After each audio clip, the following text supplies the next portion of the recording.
வணக்கம். இன்றைய முக்கிய செய்திகள். புதுச்சேரி கடற்கரை காந்தி திடலில் நடைபெற்ற சர்வதேச யோகா தின விழாவில் 3500க்கும் மேற்பட்ட மாணவ மாணவிகள் கலந்து கொண்டு பல்வேறு யோகாசனங்களை செய்தனர். புதுச்சேரி அரசின் சுற்றுலாத்துறை பள்ளி கல்வித்துறை சார்பில் 10வது சர்வதேச யோகா திருவிழா இன்று கடற்கரை சாலையில் கொண்டாடப்பட்டது. நிகழ்ச்சியை முதலமைச்சர் ரங்கசாமி தொடங்கி வைக்க சபாநாயகர் செல்வம், தலைமை செயலாளர் சரத் சௌகான், பள்ளி கல்லூரி மற்றும் சிறியவர் முதல் பெரியவர்கள் என 3500க்கும் மேற்பட்டோர் ஒரே இடத்தில் பல்வேறு ஆசனங்களை செய்தனர். தொடர்ந்து விழாவில் அமைச்சர்கள், சட்டமன்ற உறுப்பினர்கள், பொதுமக்கள் என அனைவரும் திரளாக கலந்து கொண்டனர்.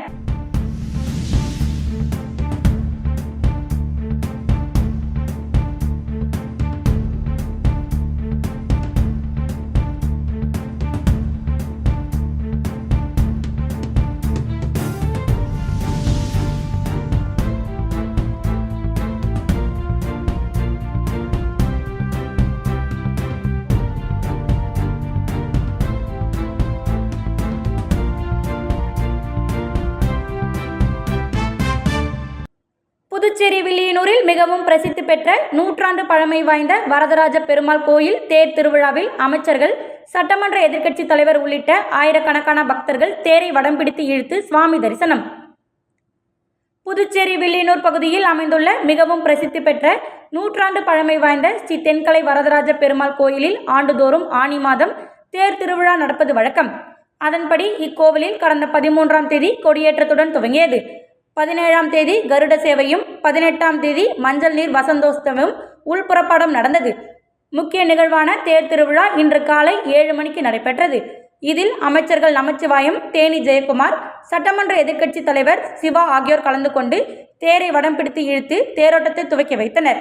இதில் வில்லியனூர் சுற்றுவட்டார பகுதிகளில் இருந்து ஆயிரக்கணக்கான பக்தர்கள் பங்கேற்று தேரை வடம் பிடித்து கோவிந்தா கோவிந்தா என்று கோஷமிட்டு இழுத்துச் சென்று சுவாமி தரிசனம் செய்தனர். தேரானது கோயிலிலிருந்து புறப்பட்டு 4 மாட வீதிகள் வழியாக மீண்டும் கோயிலை வந்தடைந்தது. தேர் திருவிழாவை முன்னிட்டு ஆங்காங்கே அன்னதானமும் வழங்கப்பட்டது. இவ்விழாவிற்கான ஏற்பாடுகளை கோவில் சிறப்பு அதிகாரி சந்தானராமன் மற்றும் ஊர் பொதுமக்கள் செய்திருந்தனர்.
சர்வதேச யோகா தினத்தை முன்னிட்டு காமராஜர் நகர் தொகுதியில் யோகா தினம் சிறப்பாக கொண்டாடப்பட்டது.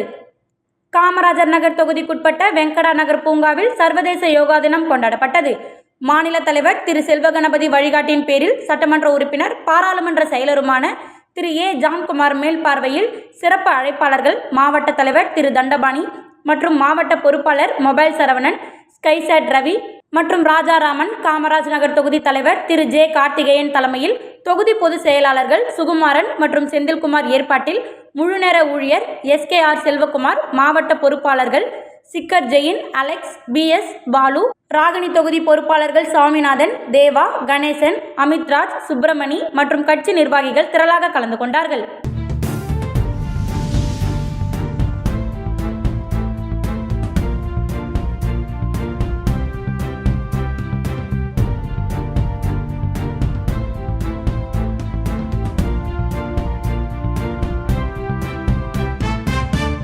பாகூரில் அமைந்துள்ள ஸ்ரீ மூலநாத சுவாமி தேவஸ்தானம் நரசிம்ம பல்லவ மன்னரால் 6ஆம் நூற்றாண்டில் கட்டப்பட்டு பின்னர் 9ஆம் நூற்றாண்டில் பரந்தாக சோழரால் புனரமைக்கப்பட்டது என பல வரலாற்று சிறப்புமிக்க இக்கோவிலின் திருத்தேர் திருவிழா 20/6/2024 வியாழக்கிழமை சிறப்பாக நடைபெற்றது.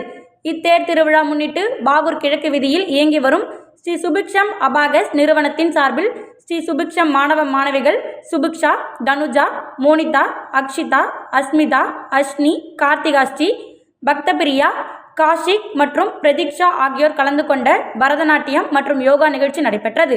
சிறப்பு விருந்தினராக பாகூர் வட்டாட்சியர் திரு கோபாலகிருஷ்ணன், பாகூர் கிராம நிர்வாக அலுவலகர் திரு ரகுநாதன், ஆலய பொறுப்பாளர் திரு ஜெயபால், ஆலய அர்ச்சகர்கள் சங்கர், பாபு ஆகியோர் கலந்து கொண்டு மாணவிகளை வாழ்த்தினர். சிறப்பு விருந்தினர்களை திரு அன்பழகன் அவர்கள் பொன்னாடை அணிவித்து கௌரவித்தார்கள். நிகழ்ச்சிக்கான ஏற்பாடுகளை ஸ்ரீ சுபிக்ஷம் அபாகஸ் நிறுவனர் திரு நாகலட்சுமி ஹரிகரன் செய்திருந்தார்.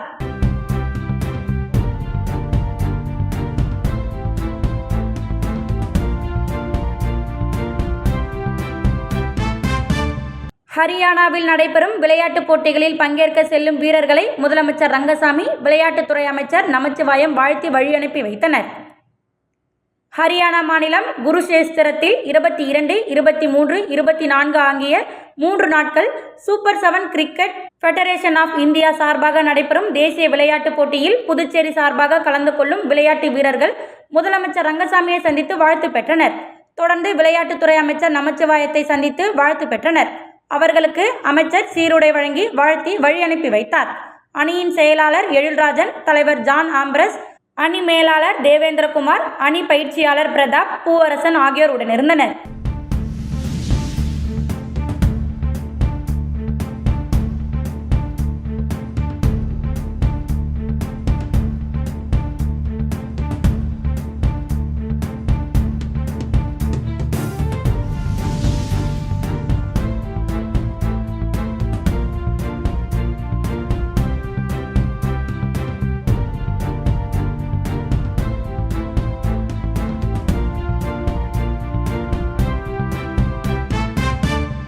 தமிழகத்தில் மதுக்கடைகளை மூடலாமா என்பதை அறிய நீதிபதி தலைமையில் ஆணையம் அமைக்க வேண்டும் எனவும் வலியுறுத்தல். கள்ளக்குறிச்சியில் கள்ளச்சாராயம் அருந்தி புதுச்சேரி ஜிப்மர் மருத்துவமனையில் 16 பேர் சிகிச்சை பெற்று வருகின்றனர். இவர்களை விசிக எம்பி ரவிக்குமார் நேரில் சந்தித்து மருத்துவரிடம் விவரம் கேட்டறிந்தார். பின்னர் செய்தியாளர்களை சந்தித்த அவர், மெத்தனால் கலந்த நச்சு சாராயத்தை குடித்து அதன் காரணத்தினால் சுமார் 50 பேர் கள்ளக்குறிச்சியில் உயிரிழந்து இருக்கிறார்கள். இது தமிழகத்துக்கு மட்டுமல்ல, இந்தியா முழுவதுமே பெரிய அதிர்ச்சியை ஏற்படுத்தி உள்ளது. இதற்காக தமிழக முதலமைச்சர் பல நடவடிக்கைகளை எடுத்து இருக்கிறார். அவற்றை வரவேற்கிறோம். ஆனால் அதே நேரத்தில் இன்னும் கூடுதல் கவனம் செலுத்தி தமிழகத்தில் முழுமையாக மதுவிலக்கை அமல்படுத்த முன்வர வேண்டும் என்றார். 2016ஆம் ஆண்டு சட்டப்பேரவைத் தேர்தலில் திமுக முழு மதுவிலக்கு நடைமுறைப்படுத்தப்படும் என வாக்குறுதி அளித்திருந்தது. அதனை முதலமைச்சருக்கு நினைவுபடுத்துகிறோம். மதுக்கடைகளை நடத்துவது உகந்தது அல்ல. இதனை முதலமைச்சர் கவனத்தில் கொள்ள வேண்டும். தேவையென்றால் இதற்கென ஒரு ஆணையத்தை அமைத்து தமிழகத்தில் மதுக்கடைகளை மூடலாமா என்பது பற்றி அறிக்கை பெற வேண்டும் என்றார். மதுவிலக்கு பிரிவு சரியான அளவில் செயல்படவில்லை.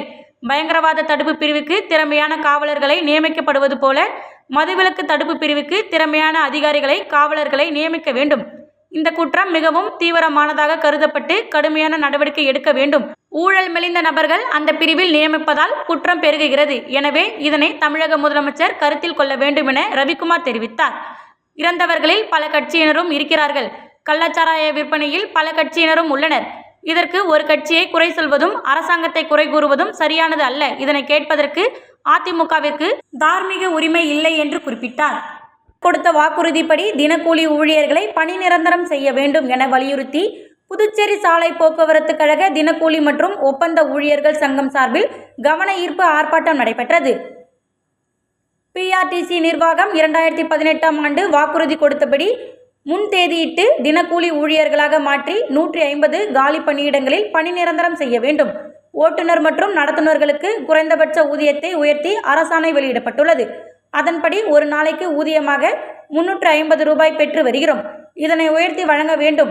மகளிர் நடத்துனர்கள் உள்ளிட்ட அனைத்து ஒப்பந்த ஊழியர்களையும் 3 மாதத்திற்குள் தினக்கூலி ஊழியர்களாக மாற்றுவதற்கு நடவடிக்கை எடுக்கப்படும் என கொடுக்கப்பட்ட வாக்குறுதியை உடனடியாக நிறைவேற்ற வேண்டும் என்பது போன்ற கோரிக்கைகளை வலியுறுத்தி பிஆர்டிசி தலைமை அலுவலகம் முன்பு கவன ஈர்ப்பு ஆர்ப்பாட்டம் நடைபெற்றது.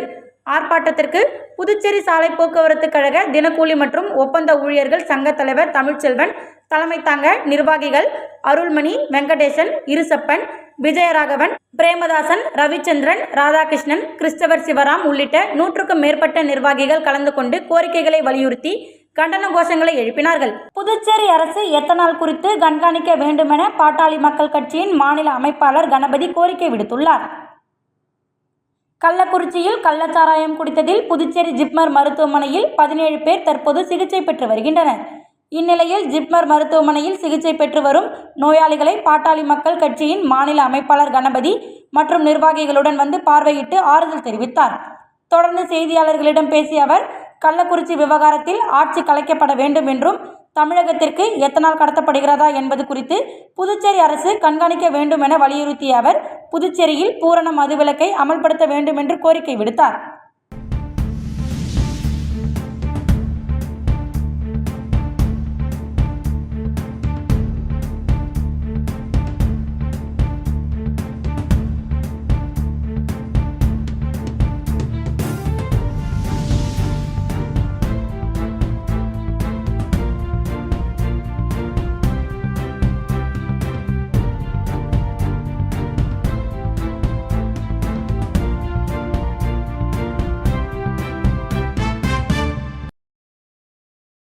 விஷ சாராயம் அருந்தி ஜிப்மர் மருத்துவமனையில் அனுமதிக்கப்பட்டிருந்தவரின் பாதுகாவலர் அதிதீவிர சிகிச்சை பிரிவில் அனுமதி.